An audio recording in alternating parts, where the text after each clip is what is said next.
We've been studying Sutta number 44, Majjhima Nikaya. This is the Culavedalla Sutta.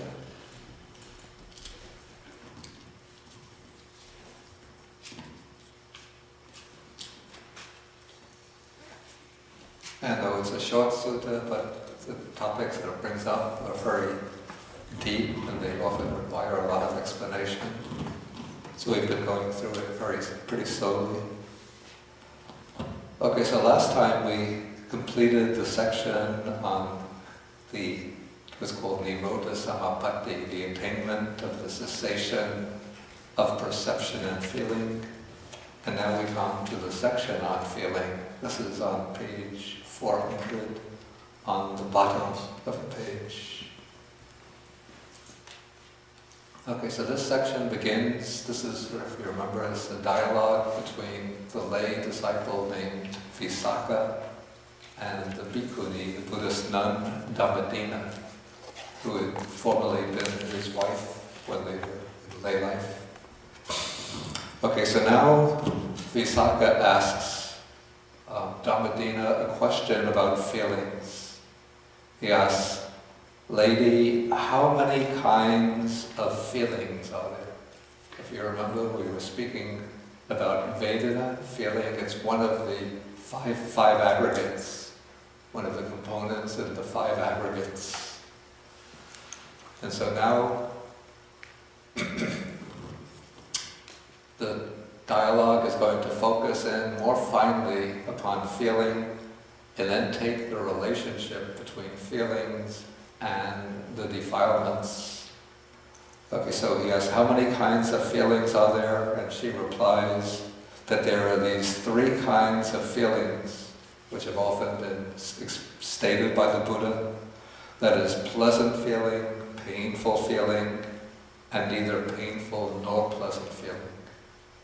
And remember that the word that's translated as feeling, Vedana, doesn't mean something like emotions, the way the word feeling often does in English, but it refers specifically, exclusively to what I call the felt tone of an experience, or I might call it the affective tone of an experience. And so according to its felt tone, its experience tone, a feeling can be either pleasant or agreeable, painful or disagreeable, and then when it's neither one nor the other, it's called neither painful nor pleasant feeling. Okay, so now Visakha asks another question. He asks, what is pleasant feeling? What is painful feeling? What is neither painful nor pleasant feeling? Really, feeling is something very difficult to explain unless one feels it.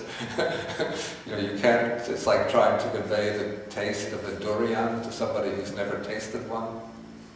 Or the taste, you make a face.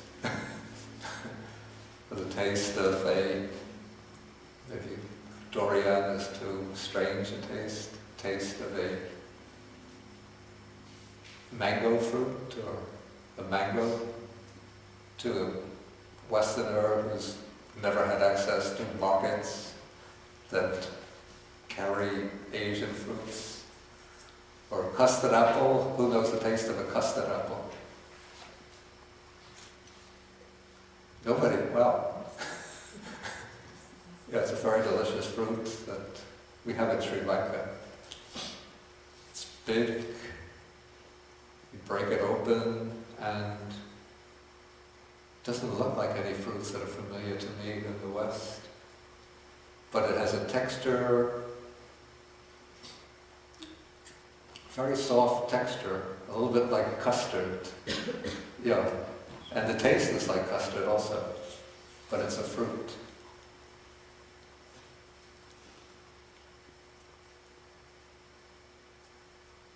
Jackfruit? Do you know jackfruit? You do know jackfruit. Okay, so Dhammadinna is answering. So whatever is felt bodily or mentally as pleasant and soothing is pleasant feeling. So in a way, this answer is almost, we call it tautological, in which the answer includes the terms of the questions. But she's not trying to give a logical definition, but just to convey a sense of what pleasant feeling is. So it's whatever is felt as pleasant and soothing, or pleasant and agreeable. And notice that it's being subdivided into two kinds of feelings. It can be a bodily feeling, a sensation in the body, or it can be a mental feeling. This is something that the feeling that will usually accompany an emotional state. Okay, then painful feeling, whatever is felt bodily or mentally as painful and hurting, or painful and disagreeable, is painful feeling. So again, the explanation repeats the term of the question, but again it breaks it up into two kinds, bodily and mental feeling. Okay, and then whatever is felt bodily or mentally that is neither soothing nor hurting, neither pleasant or painful, that is neither painful nor pleasant feeling.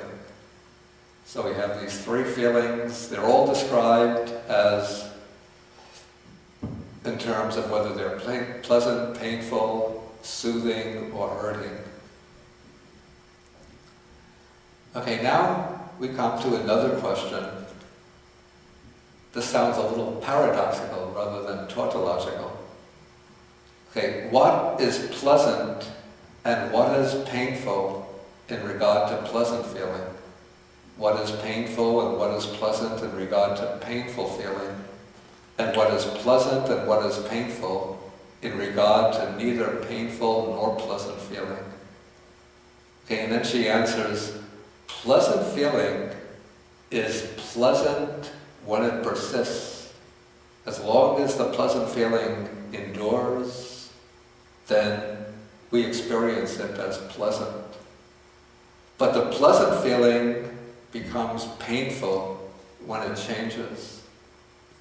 In a way, actually speaking strictly, the pleasant feeling doesn't turn into pain. A pleasant feeling is always pleasant, a painful feeling is always painful. But what happens when a pleasant feeling comes to an end, then we experience unhappiness, or sorrow, or some kind of sadness. So when the pleasant feeling disappears, when we become attached to a pleasant feeling, we want it to last, we're relishing it, delighting in it, and then it changes, or the conditions for that pleasant feeling change, then pain arises. Okay, then painful feeling is painful when it persists. That is, as long as it continues, the painful feeling, naturally, it's painful. But it's pleasant when it changes. So when that painful feeling disappears, it doesn't actually turn into pleasure or pleasant feeling, but the pain, the stopping of the pain, gives rise to pleasure. Do we have any dentists in the room? Or anybody who's gone to a dentist in the room? And when the dentist is digging deep into a cavity with his drill, you know, when you're going about your day-to-day activities, you never notice the teeth at all. But if you go to the dentist on a routine visit, he discovers a cavity, he starts to drill, then all the drill is going on, the drilling. Oh, it's so painful.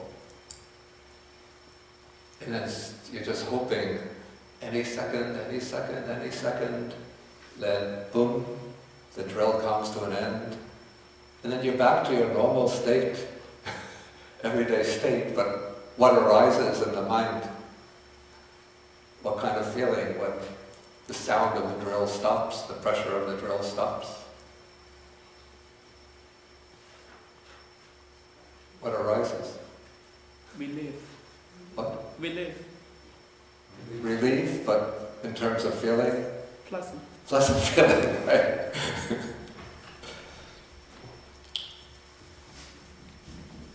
Or if the weather is very, very cold one day after another, and you always have to go out, maybe to work, maybe walking some distance, to go walk up to the dining room to take a meal, and then every day you're going out, and you have to go through this extremely biting cold weather. Then after maybe a few weeks, the weather starts to warm up and becomes mild. And when you go out, what do you feel?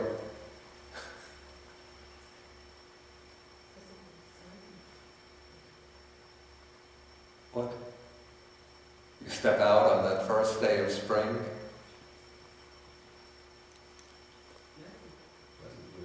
Yeah, pleasant feeling. And when the spring advances and the temperature gets hotter, hotter, hotter till you get to the first hot spell, then the pleasant feeling changes and it becomes painful. Okay. Okay, so these two are fairly easy to understand. But then comes the third one. Neither painful nor pleasant feeling is pleasant when there is knowledge of it, when it's known, and painful when there is no knowledge of it. How do you think we should understand this? It's not so clear to me. It seems to me that boredom is excruciating if you're not aware that you're bored. Yeah. And boredom is sort of that state of in between, nothing really exciting and pleasant is happening, but nothing really unpleasant is happening. Yeah. But what happens if you know that you're bored? Well, I don't know. It can get interesting. It can get interesting. That's a good point, actually. This happens in meditation. In fact, it's one of the ways to overcome boredom in meditation. I think very often the meditation becomes boring, especially you have to do just observing the breath in and out, or the rising and falling of the abdomen, rising, falling, rising, falling. And so often you're doing this day after day, and so it can get boring. Because in a way you're not aware of the boredom itself. But then what you can do if that sense of boredom comes is just put the boredom under observation and just look into the state of mind that's feeling bored and just observe what is boredom. And just keep on looking, trying to look at each moment of boredom as it's arising. And then it becomes very interesting. And the boredom disappears.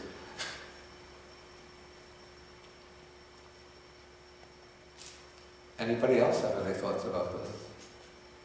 I think myself, before I did the practice, there was only the word of pleasant and the unpleasant. Maybe if somebody could pass this microphone back.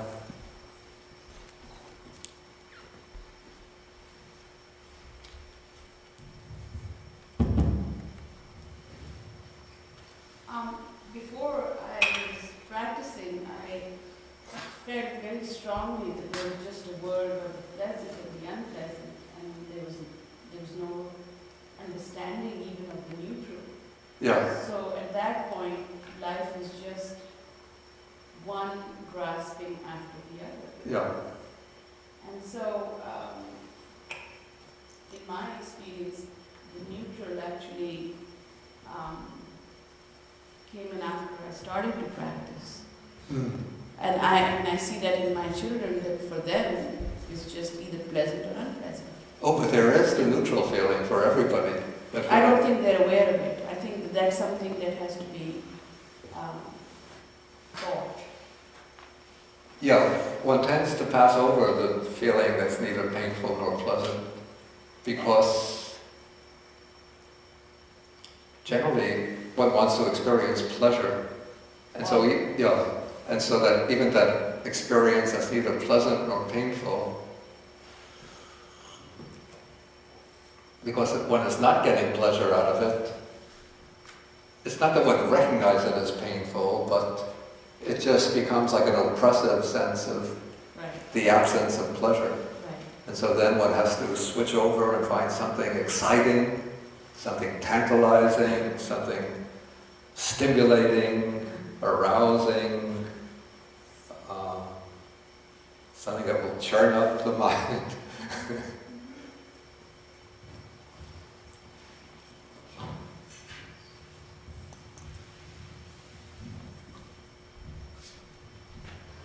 Anybody else have any ideas about this?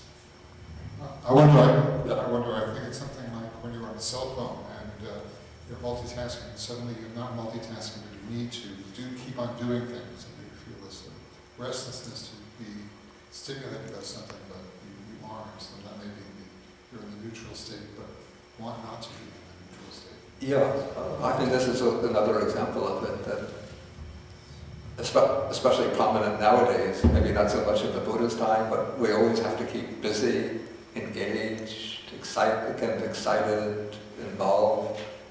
And if that we settle back into a moment of stillness where there's nothing exciting going on, though we can relish it, if we know how to relish that stillness, then it becomes pleasant. But if we don't, then it becomes something which is uncomfortable. One feels uncomfortable with that stillness. It has to turn away from it into something which is exciting and stimulating.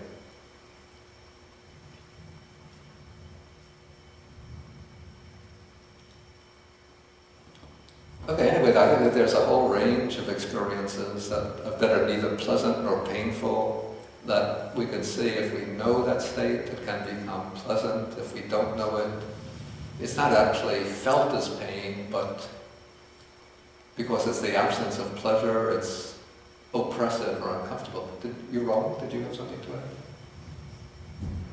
I have a question, because I always had a problem with this neither painful or pleasant feeling. If you're aware of it, it's pleasant. Not aware of it, it's painful. Yeah. Isn't it itself a pleasant feeling? I think in itself it has to be judged as a neither, or classified as a neither pleasant nor a neither painful nor pleasant feeling. But just it takes on these qualities of being, you could say, pleasant or painful, maybe in relation to another feeling. Like perhaps in relation to painful feeling, the neither pleasant nor painful feeling can be considered pleasant. Like again, to go back to the example of the patient under the drill of the dentist. So because he's undergoing pain, when the pain stops, he's back to his everyday experience of the teeth, which is nothing. We don't really experience the teeth unless we have a toothache. But that ordinary experience of the teeth is now felt as pleasant, or can be considered pleasant, because the pain has stopped. And then somebody who's experiencing an intense pleasure, when that pleasure stops and they go back to the ordinary feeling, that ordinary neutral feeling becomes painful because of the absence of pleasure. Yes, David? This seems to, in addition to the definitions here, there's also an issue of impermanence, how things change. Yeah. Right. So is that what the underlying issue of all of this is about? That feelings are not permanent, that they change as one watches them. That's a very good point, very good point. Yeah, definitely that is the sort of the underlying premise or presupposition. So it relates to the notion of self and the lack of self because there is no permanence. Yeah, so he's not bringing that in, they're not bringing that in, but they're just dealing with the fact that feelings change, and so in the change of feelings we could see how they seem to take on characteristics which are different from their intrinsic characteristic because of the relativity of the experience of feeling.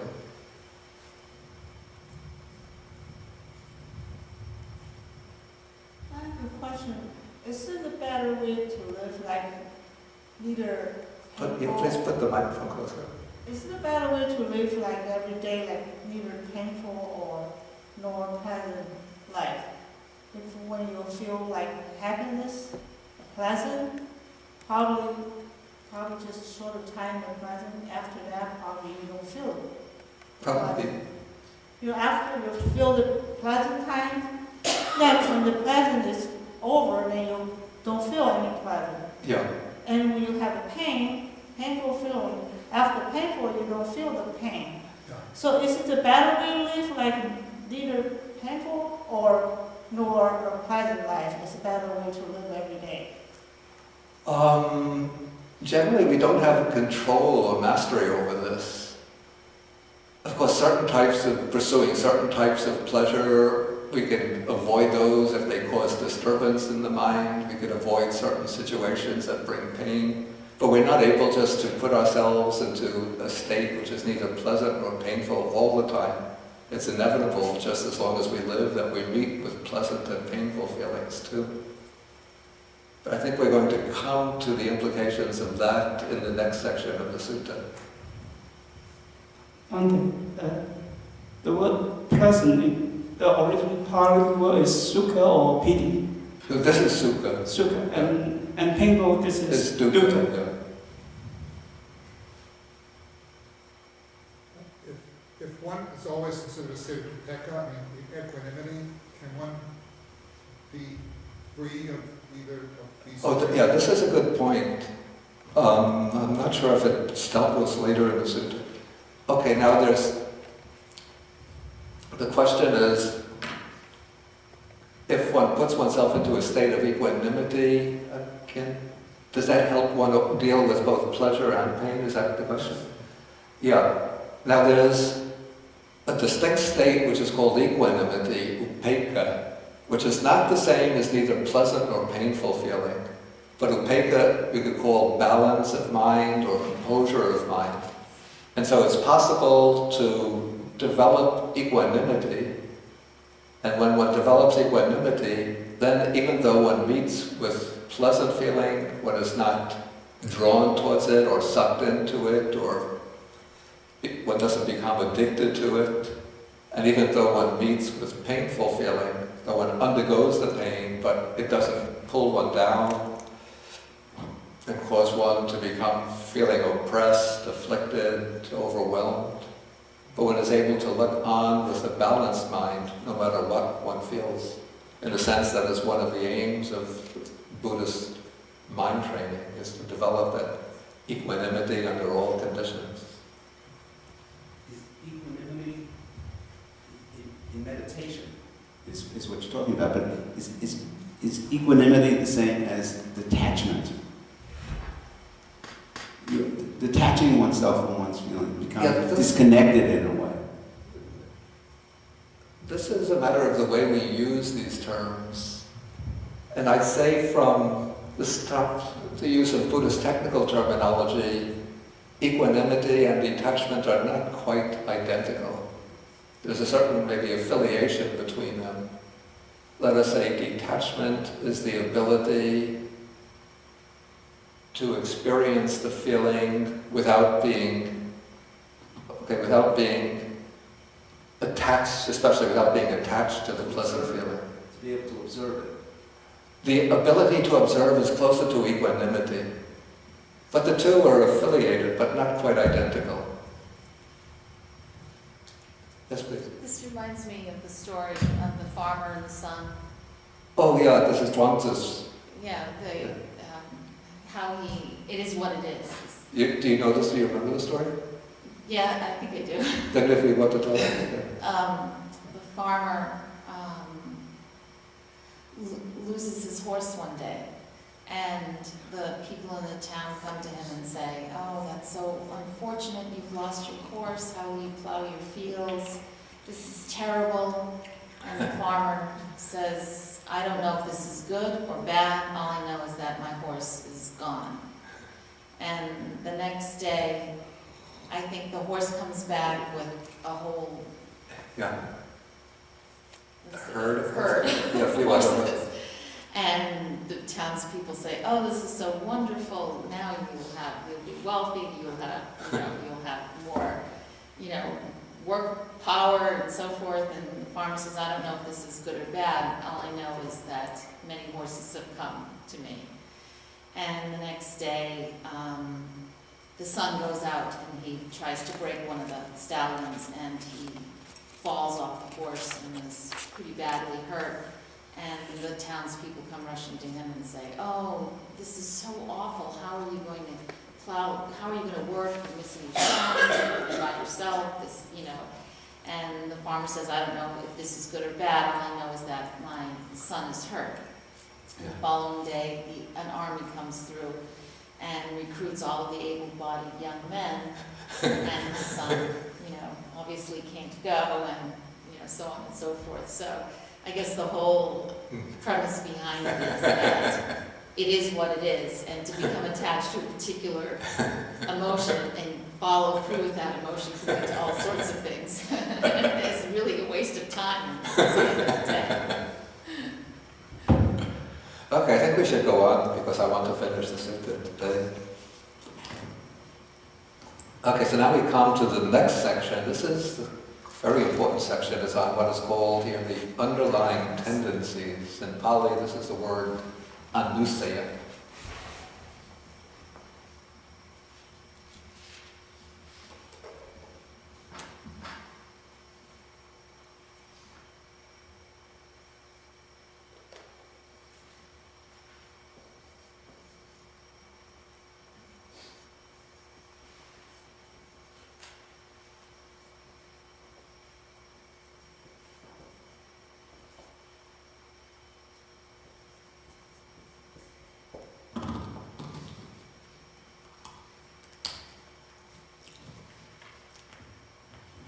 Yeah, the word anusaya comes from the verb anuseti, which is made up of the prefix anu, which means along with, and seti means to lie down. And so the anusayas are certain mental tendencies which lie down, metaphorically speaking, they lie down along with the current of the mind. And so they're dispositions, tendencies that are somehow always present in the mind, dormantly, but then under the appropriate kind of stimulus, they come rising up to the surface and become active. And so there are three primary underlying tendencies. One is called Raganusaya. This is the underlying tendency to lust, or maybe that's too strong, the underlying tendency to attachment, or the underlying tendency to enjoyment. The second is the underlying tendency to aversion. And the third is the underlying tendency to ignorance. And so the underlying tendency to lust, that is the tendency to become attached to certain experiences, to cling to certain experiences, and to try to sap whatever pleasure we can out of them. The underlying tendency to aversion is the tendency to dislike, to push away, to evade certain experiences, or to deny certain experiences. And then the underlying tendency to ignorance is not knowing or not understanding. And these three anusayas are seen as having a particularly close connection with certain types of feelings. And so this is what is brought up in this section of the sutta. The lay disciple Visakha asks Dhammadinna, what underlying tendency underlies pleasant feeling? What is the underlying tendency that is connected with pleasant feeling and that springs up in response to pleasant feelings? What underlying tendency underlies painful feeling? What is it that painful feeling provokes and brings into activity? And what underlying tendency underlies neither painful nor pleasant feeling? What is that underlying tendency that comes into being when there is this neutral state of feeling? Okay, and then Dhammadinna responds,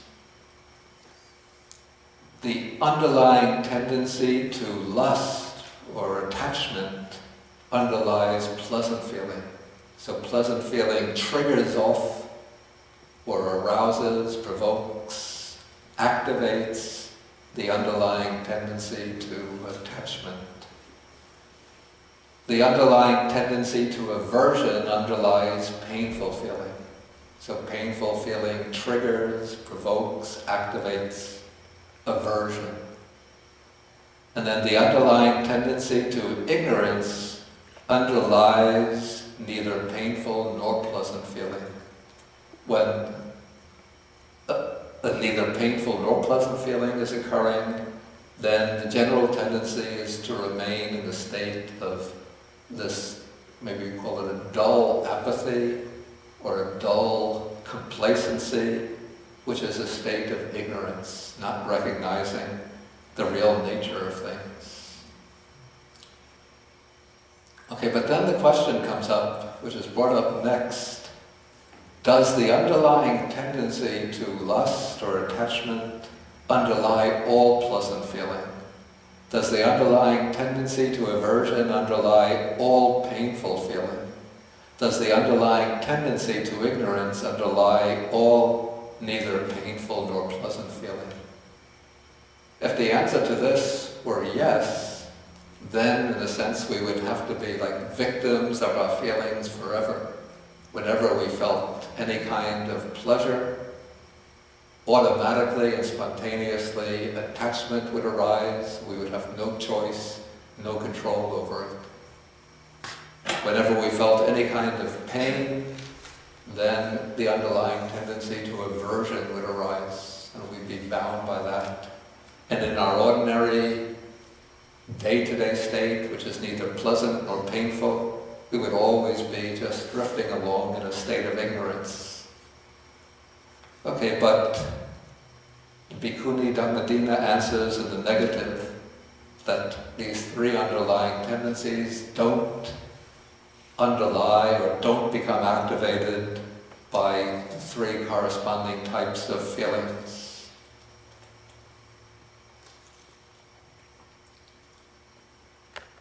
Okay, then we come to question paragraph number 27. What should be abandoned in regard to pleasant feeling?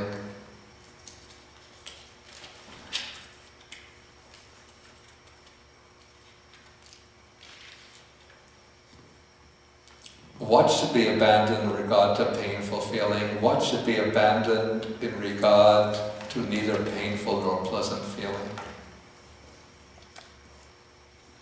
Okay, now this is a question, or these questions sort of point us in the direction of the process of mental training in Buddhism. How do we train the mind, since we're always being subjected to these feelings? So she answers, the underlying tendency to lust or attachment should be abandoned in regard to pleasant feeling. In other words, inevitably we experience pleasant feelings, but we have to train ourselves so that these pleasant feelings will not spontaneously and instantaneously provoke or activate that underlying tendency to attachment. One should be able to experience pleasant feeling without grasping onto it and clinging to it. The underlying tendency to aversion should be abandoned in regard to painful feeling. So even though we experience painful feelings, we should be able to pass through them without being overwhelmed by aversion, dislike, discontent towards those feelings. And the underlying tendency to ignorance should be abandoned in regard to neither painful nor pleasant feeling. In other words, when we experience this neither painful nor pleasant feeling, we have to be able to arouse knowledge, insight, or wisdom into that insight into that feeling.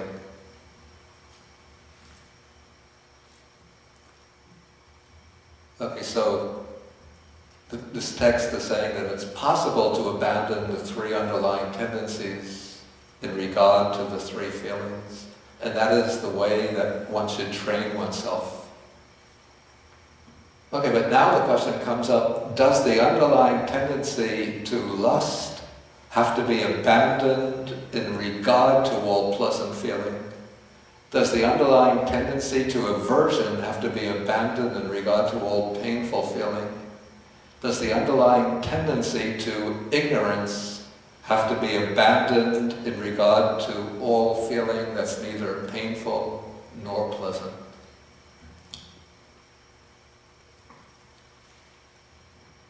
Okay, then she answers that this is not the case, that the underlying tendency to lust doesn't have to be abandoned in regard to all pleasant feeling. The underlying tendency to aversion doesn't have to be abandoned in regard to all painful feeling. The underlying tendency to ignorance doesn't have to be abandoned in regard to all neither painful nor pleasant feeling. Now, this doesn't mean that one could allow the underlying tendencies to lust, aversion, and ignorance to continue. But rather what it's saying is that there is, or at least this seems to me to be the implication of the passage, that there are certain feelings that are pleasant, painful, and neutral, that are wholesome, that are beneficial, and so one can arouse those kinds of feelings, even though there is a real danger that the underlying tendencies can be provoked by those feelings. But it's simply not the case that one has to avoid these feelings because they're connected with the underlying tendencies. This is the way I understand it. Okay, now she goes on to elaborate, and I think you'll see my point in the elaboration. Okay, first she takes the case of here a monk who's secluded from sensual pleasures, secluded from unwholesome states of mind, enters and dwells in the first jhana, which is accompanied by applied and sustained thought with rapture and pleasure born of seclusion. Okay, now the first jhana, this is the first state of meditative absorption, or the first state of deep samadhi, where the mind becomes focused one-pointedly on the object, sustained, the attention is sustained on that object, so that all of the disturbing, distracting factors of the mind are pushed away, and the mind enters into this deep, rapturous, and blissful meditative state of absorption. Okay, so this is a state of pleasure which is far superior to any of the pleasures of the senses. And so there is, in regard to this pleasure, the underlying tendency to attachment can arise in regard to that state. There is that possibility. And so some people can become attached to the first, who attain the first jhana, can become attached to it and cling to it. So that's a real possibility. But she is saying that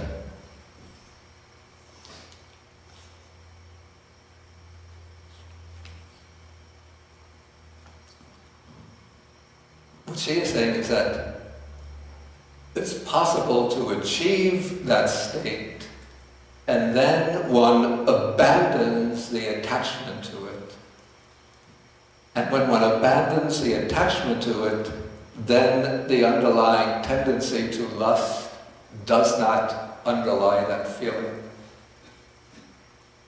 Okay, so this seems to be the point, at least the way I understand it. So here, a meditator attains the first jhana, it usually requires a high degree of skill and persistent practice to achieve that state. But once attaining the first jhana, then, as long as the mind has not yet become fully developed in the practice of the first jhana, one will tend to cling to it. So it's natural for the underlying tendency to lust or attachment to arise in regard to the first jhana. But after achieving the first jhana, then one abandons that attachment to it. Just by force of the will, one avoids clinging to it or attaching to it, and then the underlying tendency to lust does not underlie that. So it's possible to master that state in such a way that one doesn't become attached to it. So one can enter it when one wants to, one can stay in it as long as one wants to, one can come out of it and return to the normal state of mind, but without becoming attached to it. And so generally we could say, in regard to, there's a distinction between wholesome pleasures and unwholesome pleasures. And so what Buddhism teaches is, first one uses the wholesome pleasure as a way to overcome the unwholesome pleasure. Since the mind naturally we seek pleasure, and so one should try to cultivate and pursue the wholesome pleasures to avoid the unwholesome pleasures. Then when one experiences the wholesome pleasure, there's a tendency to latch on to it, to cling to it, but then one has to train oneself through effort, through understanding, particularly through insight into its impermanence, that one shouldn't cling even to the wholesome pleasure, and then one gradually abandons that attachment to it.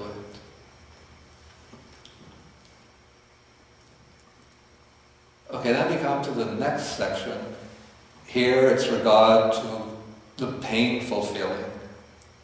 So how does one abandon the underlying tendency to aversion in regard to painful feeling? And now the Dhammadinna takes the case of a monk who perhaps isn't so successful in entering into these deep states of meditation. And so he thinks to himself, when shall I enter upon and abide in that base or that state that the noble ones now enter and abide in? So it's somebody who is longing to be able to enter into the higher meditative states or the states of liberation, particularly maybe the state of supreme liberation.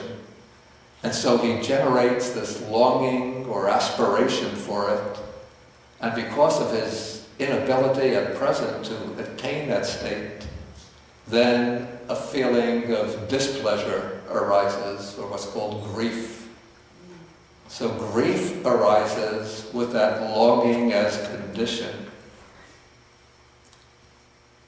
So this is what's called grief here, or a state of dejection, is a state of painful feeling. It's a state of painful feeling that arises from an aspiration for what is good and noble. Okay, and then the text says, with that, he abandons aversion, and the underlying tendency to aversion does not underlie that. Okay, so he uses this grief or this dejection as a kind of spur to his own spiritual cultivation, without becoming upset and overwhelmed by that feeling of grief or longing, but continues to cultivate and to practice patiently and persistently, and then through cultivation one reaches a point where one overcomes that tendency to aversion. This is the way I would understand it. Maybe does anybody else have any idea about this? I'm just explaining my own way of seeing this. It's nothing authoritative.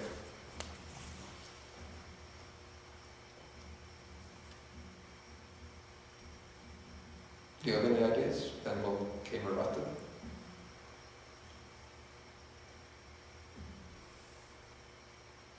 Is there a question on that? You have a question?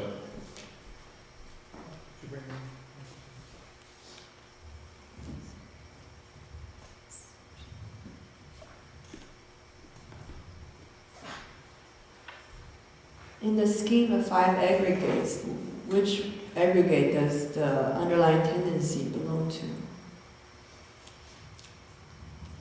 What's interesting in the suttas, one doesn't find an attempt to classify the underlying tendencies. But what happens in the later development of Buddhism, the aggregate of the sankharas, the volitional activities, is treated as a kind of umbrella category for putting all of the unwholesome and wholesome mental tendencies. And so they would come under the aggregate of the volitional activities, the sankharas.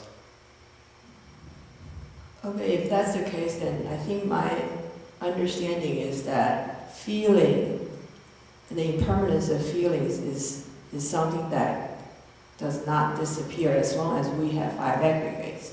Even for a noble one will have pleasant feeling and painful feeling, and they are bound to change. Even neither painful nor pleasant is bound to change. However, when the feeling occurs, we do have control over whether we abandon or attach to, say, underlying tendencies or other objects.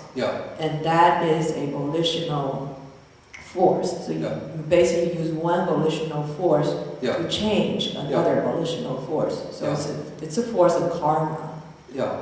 That's my understanding. Oh yeah, that's a good point, It's through the mental factor of volition that belongs to the aggregate of volitional activities that one trains oneself to deal with these ever-changing feelings in such a way that one is not trapped in the underlying tendencies. Okay. Would it be right to say that a noble one still may have bodily painful feeling, but it will not affect the mind? So, there should not be any painful mind feeling, mental feeling. Yeah, that's an important point maybe it depends on how you understand noble one. A stream enterer could have both. They could even be upset in the mind.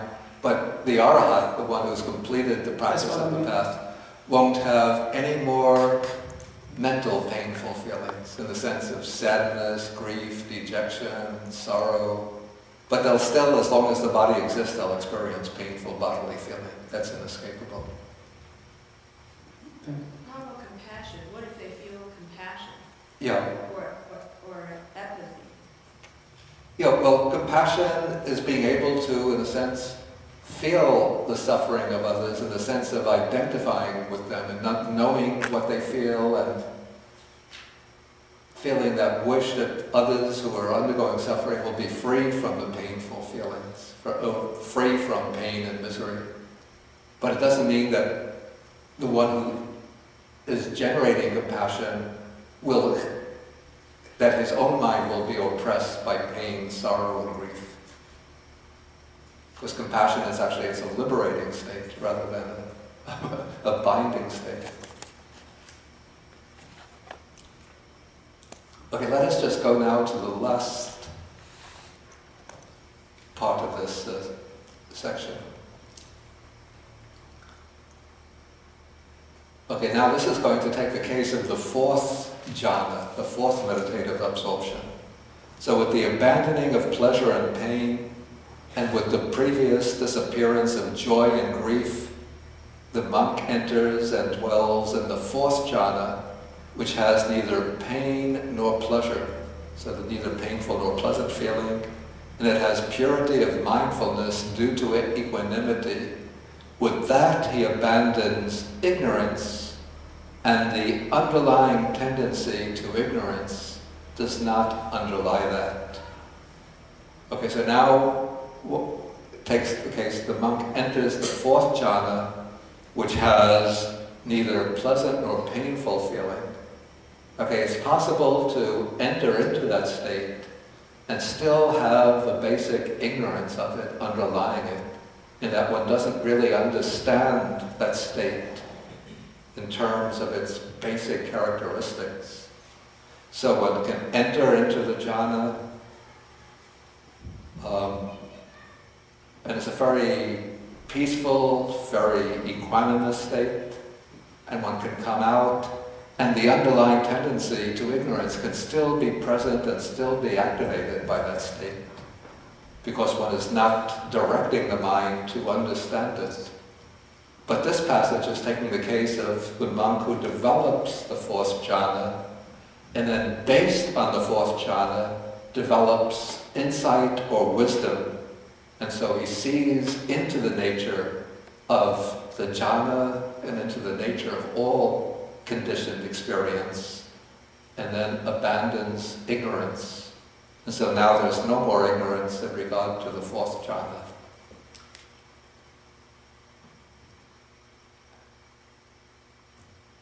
Okay, maybe this is a bit of high outside of our ordinary experience, but it's just, well, explaining how ignorance is abandoned.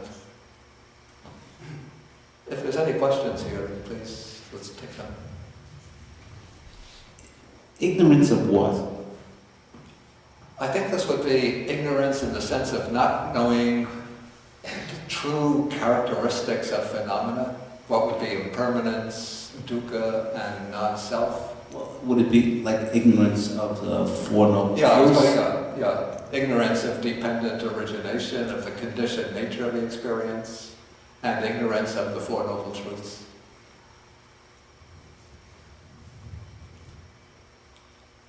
Okay, Nina?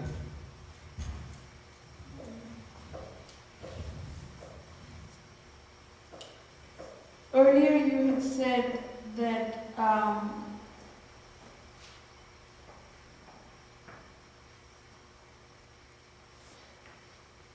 we train ourselves to experience and the pleasant, unpleasant, and neutral.